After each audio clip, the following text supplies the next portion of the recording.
Hello student, YouTube के हमारे इस चैनल में आप सभी लोगों का स्वागत है। और आज के इस वीडियो लेक्चर में एक महत्वपूर्ण टॉपिक हम लोग पढ़ने वाले हैं, पावर।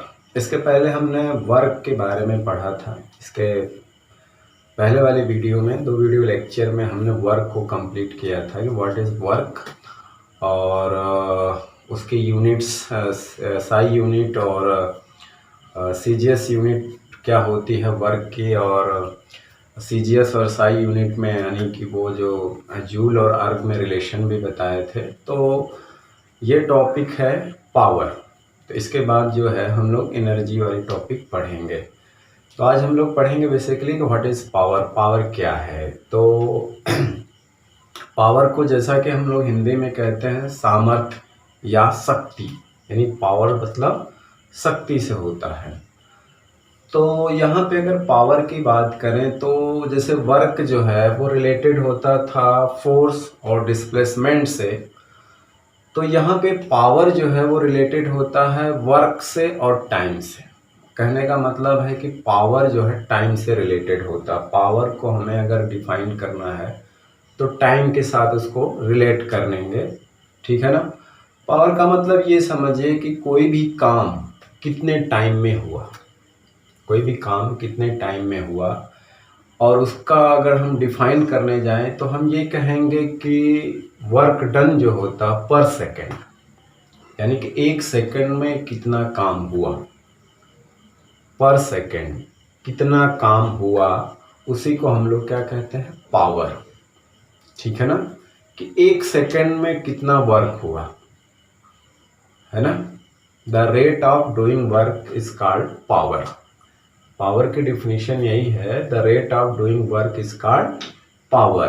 तो जहाँ रेट की बात आती है इसका मतलब है कि वो टाइम से रिलेटेड होता है। तो हम ये देखते हैं कि कोई काम जो है वो कितने समय में समाप्त हुआ, तो उसको हम देखते हैं कि एक सेकंड में, है ना, कितना हुआ। तो एक सेकंड में जो होता है वर्क, उसी को हम लोग पावर कहते हैं। मतलब इस तरह से समझिए कि जैसे एक ओल्ड मैन है और एक यंग मैन है, ठीक है ना। एक ओल्ड मैन है और एक यंग मैन है। तो जो एक पार्टिकुलर वर्क है, मतलब एक पार्टिकुलर वर्क है, तो जो ओल्ड मैन है उसे करने में वो 10 सेकंड ले रहा है, और जो यंग मैन है उसे करने में 5 सेकंड ले रहा है। तो इसका मतलब एक ही वर्क को, एक ही काम को एक आदमी है, मतलब एक ओल्ड मैन है, उसे करने में वो 10 सेकंड ले रहा है, और एक यंग मैन है उसे करने में 5 सेकंड ले रहा है। तो क्या हुआ, तो जो यंग मैन है उसे कहेंगे कि वो ज़्यादा पावरफुल है क्योंकि वो काम उसने बहुत जल्दी कर लिया, और जो ओल्ड मैन है वो कहेंगे कम पावरफुल है, उसकी पावर कम है क्योंकि वो वही काम करने में वो ज़्यादा टाइम ले लिया, ठीक है ना। तो वही काम करने में वो ज़्यादा समय ले लिया। तो कोई भी काम करने में अगर हम ज़्यादा समय ले रहे हैं तो हम ये इस तरह फिजिक्स की भाषा में डिफाइन करते हैं कि वो कम पावर है उसके पास। अगर कोई व्यक्ति कोई काम करने में बहुत कम समय ले रहा तो हम कहेंगे कि वो बहुत शक्तिमान है, यानी पावरफुल व्यक्ति है कि उस काम को बहुत जल्दी कर लिया। तो पावर एज रिलेटेड जो है वो टाइम से है, ठीक है ना। तो उसकी जो डिफिनेशन दी जाती है कि the rate of doing work is called power. The rate of doing work is called power, जैसा कि मैंने बोर्ड पे लिखा हुआ है, the rate of doing work is called power, या power is defined as the rate of doing work. या एक डिफिनेशन हम लिखेंगे नीचे जिससे हम इसका फार्मूला, जो मेजरमेंट आप पावर कैसे करेंगे उसका फार्मूला आएगा। जैसे power is the work done per unit time, या उसी को पर सेकेंड कहते हैं। Power is the work done per unit time या पर सेकेंड, मतलब एक सेकंड में कितना काम हुआ उससे हम क्या मेजरमेंट करते हैं, पावर। क्या मेजरमेंट करते हैं, पावर। तो पावर का फार्मूला हालांकि हमने नीचे लिखा है। जैसे हमने ये कहा कि टी सेकंड में डब्ल्यू वर्क होता है, टी सेकंड में क्या होता है, डब्ल्यू वर्क किया जाता है। तो एक सेकंड में कितना वर्क किया जाएगा, डब्ल्यू बाई टी। क्या होगा, डब्ल्यू बाई टी। इसको हम लोग यूनिटरी मेथड कहते हैं। एक का निकालने के लिए डिवाइड किया जाता है, यानी भाग दिया जाता है। जैसे ये कहा जाए कि 5 पेन है और उनका जो रेट मूल्य है, वैल्यू है, वो 10 रुपीज़ है ना। 5 पेन है, 10 रुपये की है, तो एक पेन कितनी की होगी, तो आप कहोगे 2 रुपये की, 2 रुपीज़ की। तो कैसे मिलेगा, आप 10 में 5 से डिवाइड करोगे तो 2 रुपया आएगा। तो उसी तरह से बिल्कुल आप टी सेकंड में कोई डब्लू वर्क किया जा रहा है, ठीक है ना, टी सेकंड में कोई डब्लू वर्क किया जा रहा है, तो 1 सेकंड में कितना वर्क किया जाएगा, W by T, this is called power. तो पावर बराबर होता है work done by time taken, ठीक है ना। और पावर को पी से डिनोट किया जाता है, प्रदर्शित किया जाता है। तो according to definition the formula power this, मतलब power equal to work done by time taken. तो यहाँ मेजरमेंट ऑफ पावर का मतलब the power spend by a source, source की जगह आप मैन भी कर सकते हो, मशीन भी कर सकते हो। Source is measured as the amount of work done by the source in 1 second. T second में जैसे वो डब्ल्यू वर्क कर रहा है, तो 1 सेकेंड में कितना करेगा, W by T, this is called power. तो if work W is done in time t, then according to definition power equal to work done W time taken t, यानी T equal to W by T, ठीक है ना। तो power को ये इस तरह से डिफाइन किया जाता है कि 1 सेकेंड में कितना वर्क हुआ, ठीक है ना, 1 सेकेंड में कितना वर्क हुआ, ठीक है ना। तो जैसे कि सेम वर्क को कोई व्यक्ति ज़्यादा टाइम में कर रहा है, तो हम ये कहते हैं कि वो कम पावरफुल है, और उसी वर्क को कोई आदमी कम समय में कर ले रहा है, तो हम कहते हैं कि ज़्यादा पावरफुल है। ज़्यादा टाइम ले रहा है, कम पावरफुल है, कम समय ले रहा है, तो ज़्यादा पावरफुल है। यहाँ डिफिनीशन से ही यहाँ पे क्लियर हो जाता है कि ये दोनों एक दूसरे के इन्वर्सली प्रोपोर्शनल हैं। अगर हमें टाइम कम लेंगे तो इसका मतलब है पी जो है बढ़ेगा, अगर टाइम कम ले रहे हैं। अगर टाइम ज़्यादा ले रहे हैं तो पी इसका मतलब है कम होगा, सेम वर्क के लिए। अगर वर्क सेम है तो, वर्क क्या है, सेम है, तो पावर टाइम एक दूसरे के इन्वर्सली प्रोपोर्शनल होते हैं, ठीक है ना। तो चलिए एक चीज और यहाँ पे क्लियर हुआ कि जो पावर होता है वो 2 फैक्टर पे डिपेंड करता है, 2 चीजों पे डिपेंड करता है, ठीक है ना। पावर जो है 2 फैक्टर पे डिपेंड करता है, 2 फैक्टर पे। एक है कि amount of work done by the source, amount of work done, और दूसरा है time taken by the source to do the same work, यानी उस काम करने के लिए कितना समय लगा। तो ये 2 फैक्टर पे डिपेंड करता है। आप इसे चाहे तो लिख लें या तो रहने दें, इसका आप स्क्रीनशॉट लिखना चाहें तो लिख सकते हैं, और आप एग्जाम में केवल एक डिफिनीशन कोई भी दे सकते हैं, ठीक है। हाँ, चलिए इसको मिटा दिया जाए।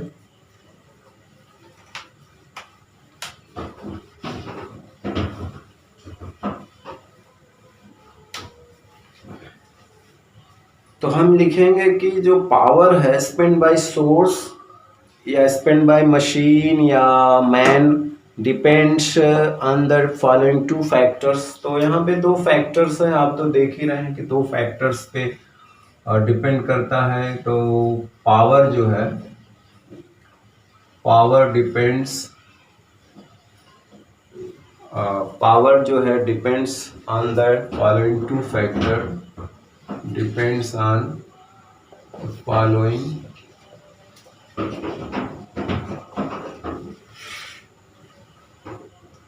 2 factors।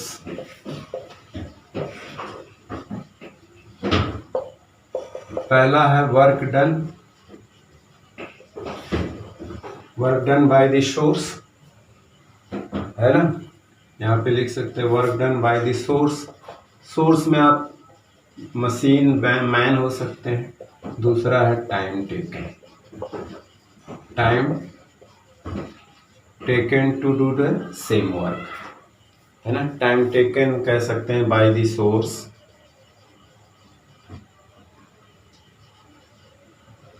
To do the same work, मतलब उसी वर्क को करने में कितना समय लगा, ठीक है ना।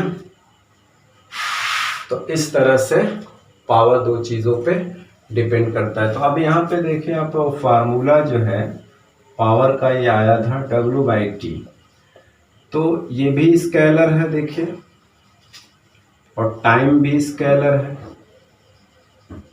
ठीक है ना। तो दोनों क्वांटिटी स्केलर है, तो इसलिए पावर जो है, पावर क्या है, power is a scalar quantity, ठीक है ना।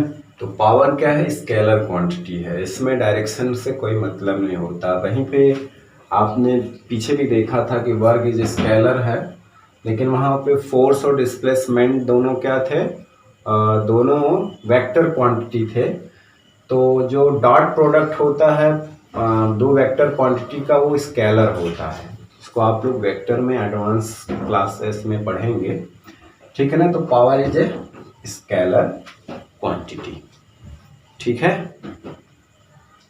अब एक चीज और इसमें आप नोट करके लिख सकते हैं, जब हम एनर्जी पढ़ाएंगे तो उसमें वो चीजें आएंगी, ठीक है ना, कि हम जितना वर्क करते हैं उसी के इक्वल अमाउंट में एनर्जी खर्च होती है, इक्वल अमाउंट कंज्यूम्ड होती है। जैसे हम जितना भी वर्क और एनर्जी दोनों एक दूसरे से रिलेट होते हैं, वर्क और एनर्जी दोनों एक दूसरे से क्या होते हैं, रिलेट होते हैं। हम जितना वर्क करते हैं उसी के इक्वल अमाउंट में एनर्जी कंज्यूम हो जाती है, ठीक है ना। एनर्जी जो है, हम जितना काम करते हैं, जैसे हम किसी बॉडी को धक्का देते हैं या उसको डिस्प्लेसमेंट करके एक जगह से दूसरी जगह ले जाते हैं, तो हमने उस पर कितना वर्क किया, उस वर्क के अमाउंट के इक्वल एनर्जी हमने उसको दे देते हैं। मतलब उतनी एनर्जी हम खर्च करते हैं तो हम वो अपनी एनर्जी उसके बराबर हमने उस वस्तु को दे दिया, और उसी एनर्जी की वजह से वो एक जगह से दूसरी जगह डिस्प्लेस हो गई, ठीक है ना। तो इसको एक तरह से और भी डिफाइन कर सकते हैं कि व्हेन वर्क इज डन, में लिखेंगे कि व्हेन वर्क इज डन, ठीक है ना, an equal amount of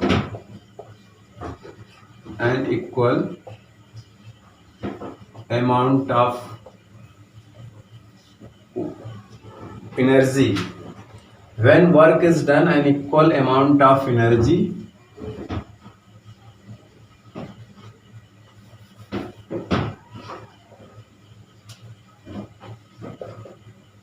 is consumed, ठीक है ना, is consumed। तो जितना हम वर्क करते हैं उसी के इक्वल अमाउंट एनर्जी कंज्यूम्ड हो जाती है। तो हम एक पावर को एक दूसरे वे में भी डिफाइन कर सकते हैं। मान लो इसको नोट में लिख सकते हैं आप, हालांकि आप डिफिनीशन वही देंगे। तो हम कहेंगे कि power is also defined as, power is also defined as the rate, defined as the rate at which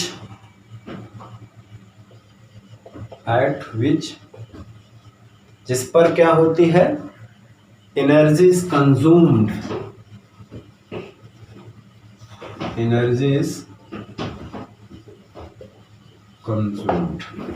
ठीक है ना। अगर हम इसका फार्मूला लिखें तो पावर का इस फॉर्म में अगर हम फार्मूला लिखें तो लिखेंगे एनर्जी कंज्यूम्ड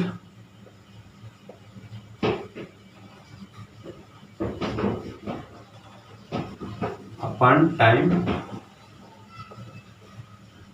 टेकन। अगर हम इसको E मान लें तो T, तो पावर बराबर ये भी फार्मूला यूज कर सकते हैं, ठीक है ना। तो power is the rate at which energy is consumed या work is done. Energy consume या वर्क इज डन। ठीक है ना। तो चलिए हम लोग बात करते हैं अब इसके यूनिट्स के बारे में। ठीक है ना, इसके एसआई यूनिट और सीजीएस पद्धति में क्या इसकी यूनिट होती है पावर की, और इसको वाट क्यों कहते हैं, और इसकी पावर जूल पर सेकेंड वाट क्या क्यों होती है, उसके बारे में बात करते हैं। चलिए तो अब हम लोग यूनिट के बारे में बात कर लेते हैं कि पावर की एसआई और सीजीएस पद्धति यानी सिस्टम में इसकी यूनिट क्या होती है। तो आपने अभी पढ़ा कि पावर का जो फार्मूला होता है वो W/T। तो इसकी जो यूनिट होती है वो जूल और इसकी होती है सेकंड। तो हम इसकी जो एसआई यूनिट होती है जिसको हम लोग जूल पर सेकंड कहते हैं, और इसी यूनिट को हम लोग जो है वाट कहते हैं। और वाट जो है ये नाम रखा गया है जेम्स वाट। जेम्स वाट एक स्कॉटिश इन्वेंटर, इंजीनियर और डिज़ाइनर थे जेम्स वाट, जिसने भाप के स्टीम इंजन बनाया था। तो उनके ऑनर पे, जिसने पावर पे बहुत ज़्यादा वर्क काम किया था, तो इसलिए जेम्स वाट के ऑनर में इसकी जो पावर की यूनिट वाट रख दी गई। पावर की यूनिट क्या रखती गई? वाट, जूल पर सेकेंड, या उसी को हम लोग एसआई में क्या कहते हैं? वाट। तो unit of power, the SI unit of power is joule per second or watt. उसी को हम लोग वाट या शार्ट में इसको क्या कहते हैं? कैपिटल डब्ल्यू कहते हैं। ठीक है ना, वाट या कैपिटल डब्ल्यू। अब हमें जैसे हमें डिफिनीशन देना हो कि एक जूल की डिफिनीशन क्या होगी, अरे सॉरी, एक वाट किसे कहते हैं? एक वाट का मतलब है कि कोई वर्क जो है, जो वर्क डन है वो 1 जूल हो और 1 सेकेंड में हो, यानी कि 1 joule work done in 1 second is called 1 watt power. तो if 1 joule of work is done in 1 second, if 1 joule of work is done in 1 second, power spent is said to be 1 watt। 1 watt का मतलब है work done 1 joule और कितने time में हो? 1 second में हो। इसलिए 1 वाट इक्वल टू 1 जूल 1 पर सेकेंड, यानी कि उसी को हम लोग कहते हैं 1 जूल पर 1 सेकेंड। और कुछ इससे बड़ी यूनिट्स भी होती हैं पावर की, इसको हम लोग किलोवाट शार्ट में KW है, megawatt capital MW and gigawatt capital GW। जैसे 1 किलोवाट मतलब 10⁻³ वाट, 1 मेगा 10⁻⁶, 1 गीगा 10⁻⁹ वाट। ठीक है ना। फिर इसे स्मॉलर यूनिट भी है। Smaller unit of power are milliwatt, microwatt. इसको 1 मिलीवाट 10⁻³ वाट और 1 माइक्रो में 10⁻⁶ वाट होता है। अब बात कर लेते हैं सीजीएस यूनिट क्या होती है। जिसमें सीजीएस सिस्टम में पावर की यूनिट होती है अर्ग पर सेकेंड। अर्ग पर सेकेंड, जैसे आपने वर्क की यूनिट जूल होती है, एमकेएस कह लीजिए एसआई यूनिट में, लेकिन जब हम सीजीएस की बात करें तो उसकी यूनिट अर्ग होती है। इसलिए जूल की जगह आप अर्ग रखेंगे, सेकेंड तो सेकेंड ही होती है उसमें, तो इसलिए अर्ग पर सेकेंड। तो इसमें रिलेशन क्या है? 1 वाट मतलब होता है 1 जूल पर सेकेंड, और 1 जूल में कितने अर्ग होते हैं? 10⁻⁷ वर्ग पर सेकेंड। तो ये इनमें रिलेशन हो गया।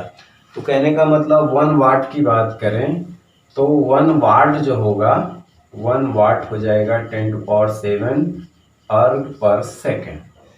ठीक है ना, अर्ग पर सेकेंड। तो ये पावर की यूनिट हो गई। पावर स्केलर क्वांटिटी अभी हमने बात किया है। तो ये एसआई कहिए या एमकेएस सिस्टम में यूनिट हो गई, और उसके बिगर यूनिट, स्मॉलर यूनिट और सीजीएस पद्धति में इसकी यूनिट क्या है सिस्टम में, और दोनों में relation between SI unit and CGS unit, यानी 1 वाट इक्वल टू 10⁻⁷ वर्ग पर सेकेंड। ठीक है। चलिए अब हम लोग थोड़ा सा इसकी एक और यूनिट की बात करते हैं जिसको हम लोग हार्स पावर कहते हैं। क्या कहते हैं? Horse power. यानी पावर में, यानी कि मैकेनिकल इंजीनियरिंग में या किसी बड़े बड़े इंजन्स की जो पावर्स बताई जाती है वो हार्स पावर में बताई जाती है। किस में बताई जाती है? हार्स पावर में। ठीक है ना। तो इन मैकेनिकल इंजीनियरिंग में क्या होता है कि हम लोग जो है पावर्स की जो यूनिट लेते हैं वो हार्स पावर लेते हैं। तो एक यूनिट इसकी होती है हार्स पावर, जिसको लोग देहातों में हाथ पावर बोलते हैं, है ना, लेकिन होता है क्या? Horse power. हॉर्स पावर, इसको हम लोग क्या कहते हैं शॉर्ट में HP, ठीक है ना। सॉरी, ये होता है HORSE, हॉर्स, हॉर्स पावर, ठीक है ना। तो हॉर्स पावर जो है वो यूज किया जाता है मैकेनिकल इंजीनियरिंग में, या बड़े बड़े जो गाड़ियां होती हैं उनकी जो पावर्स को घोड़े की पावर में गिना जाता है। तो एक घोड़े की जो पावर होती है वो 746 वाट के बराबर होती है। एक घोड़ा, ये हॉर्स की जो पावर होती है घोड़े की, वो कितने के बराबर होती है वाट में? 746 वाट। तो ये basically use in mechanical engineering, ठीक है ना। तो ये 1 HP इक्वल टू क्या होता है? 1 HP इक्वल टू 746 वाट, ठीक है ना। तो ये रिलेशन होता है horse power, 1 HP equal to 746 watt. अगर हम इसको किलो में बात करें तो इसको अगर हमें किलो बनाना है तो 1000 से भाग दे देना होगा, तो ये हो जाएगा, ठीक है ना, किलो वाट। वाट को अगर हमें किलो वाट में बनाना है तो किससे डिवाइड करेंगे? 1000 से डिवाइड करेंगे, ठीक है ना। तो ये किस में बन जाएगा? किलो वाट में। तो एक रिलेशन है हॉर्स पावर में, बड़ी चीज़ों का, बड़े इंजनों का जो पावर्स बनाया जाता है वो घोड़े की ताकत पे बनाया जाता में के रूप में बताया जाता है।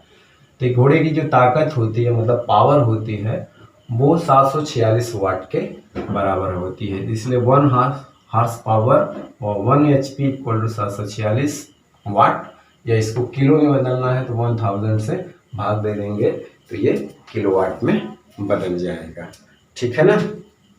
चलिए, तो हम बात कर लेते हैं थोड़ा डिफरेंस, वर्क और पावर में डिफरेंस क्या होता है। तो difference between work and power. Work और पावर में हम डिफरेंस देख लेते हैं क्या होता है, ठीक है ना। तो हम एक तरफ लिखते हैं वर्क और एक तरफ लिखते हैं पावर, ठीक है ना। तो पहला तो उन दोनों की डिफिनेशन हो जाएगी। इनमें सेम बात यह है कि दो, तो ये की डिफिनेशन हो जाएगी, दूसरी इनकी यूनिट हो जाएगी। तीसरी बात है कि ये टाइम पे डिपेंड नहीं है और पावर टाइम से रिलेटेड है, टाइम पे डिपेंडेंट करता है,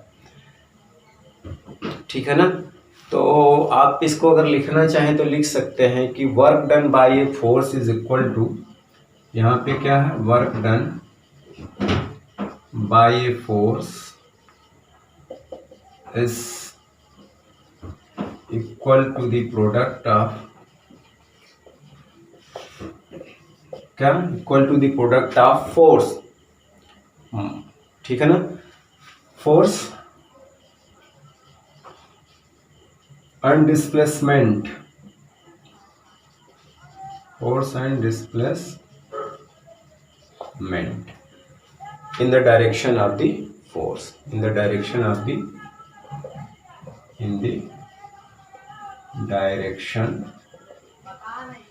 of the force। और ये क्या होगा, rate of doing work by a source. तो पावर ऑफ ए सोर्स क्या हो जाएगा, power of a source, source के जगह आप मैन भी है, मशीन भी हो जाएगा, is the rate of doing work, यानी काम करने की दर को शक्ति कहा जाता है। किस रेट से? तो टाइम से रिलेटेड है ना। तो work done does not depend on time. दूसरी बात है कि work done does not depend on time, ये टाइम पे डिपेंड नहीं करता है, सही है, ये टाइम पे डिपेंड नहीं करता है। और ये क्या है, पावर जो है डिपेंड करता है, पावर डिपेंड्स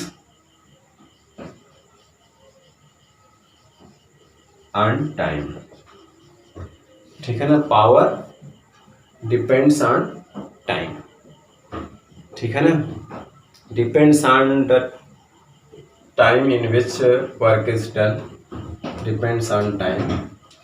और तीसरी बात हो जा सकती है कि इसकी यूनिट क्या होती है, तो इसकी जो एसआई यूनिट होती है, SI unit of work is joule होती है, और इसकी एसआई यूनिट क्या होती है, एसआई यूनिट ऑफ जो पावर है इस वाट,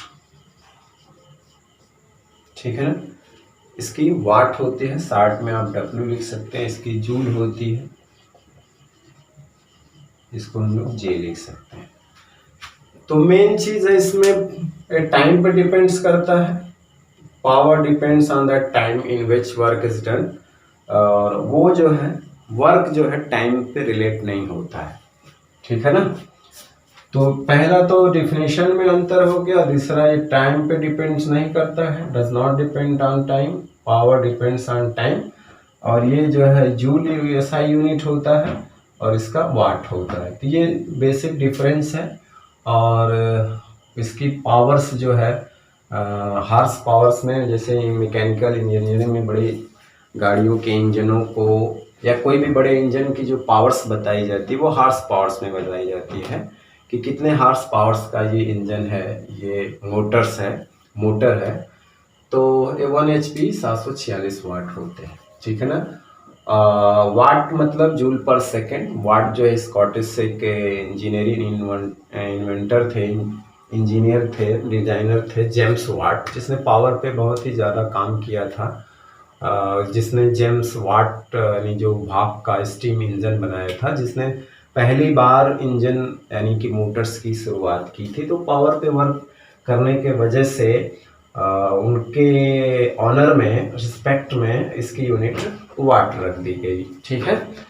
तो चलिए एक चीज़ थोड़ा सा और भी देख लेते हैं नोट में। आज का वीडियो लेक्चर अब यहीं समाप्त करते हैं, और इसके बाद अगला वीडियो लेक्चर हम लेके आएंगे, वो एनर्जी होगा, ठीक है। चलिए,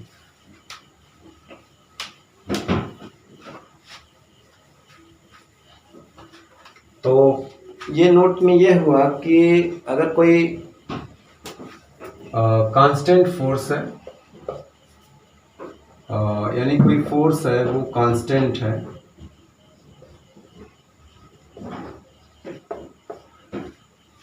कोई फोर्स है किसी बॉडी पर लग रहा है, कांस्टेंट लग रहा है, और बॉडी में डिस्प्लेसमेंट जो है वो यस हो रहा है, डिस्प्लेसमेंट जो है मेंट जो है एस है इन टाइम टी। किसी बॉडी पर कोई कांस्टेंट फोर्स लग रहा है और फोर्स की वजह से उसके डायरेक्शन में डिस्प्लेसमेंट एस है, टाइम टी, है ना, ठीक है। तो जो वर्क डन होता है वो होगा क्या, एफ इंटू एस, यहाँ सिंपली मल्टीप्लीकेशन से मतलब है यहाँ पे, ठीक है ना। तो वर्क डन होता है फोर्स और into displacement in the direction of force, ठीक है। और यहाँ पे हम लोग पावर को क्या डिफाइन करते हैं, W/T, ठीक है ना। तो इस हिसाब से आप यहाँ पे पावर की जगह क्या रख सकते हैं, ठीक। तो यहाँ पर देखिए F S/T, S/T displacement upon time को क्या कहते हैं, एवरेज स्पीड। एक तरह से ये जो फार्मूला है पावर का W/T, ये एवरेज पावर है, क्या है, एवरेज पावर, याद रखना ये एवरेज पावर का फार्मूला होता है, इंस्टेंटेनियस पावर नहीं, एवरेज पावर। तो यहाँ से ये भी क्या है, S/T, and displacement upon time, जिसको हम लोग एवरेज स्पीड कहते हैं, क्या कहते हैं, एवरेज स्पीड, ठीक है।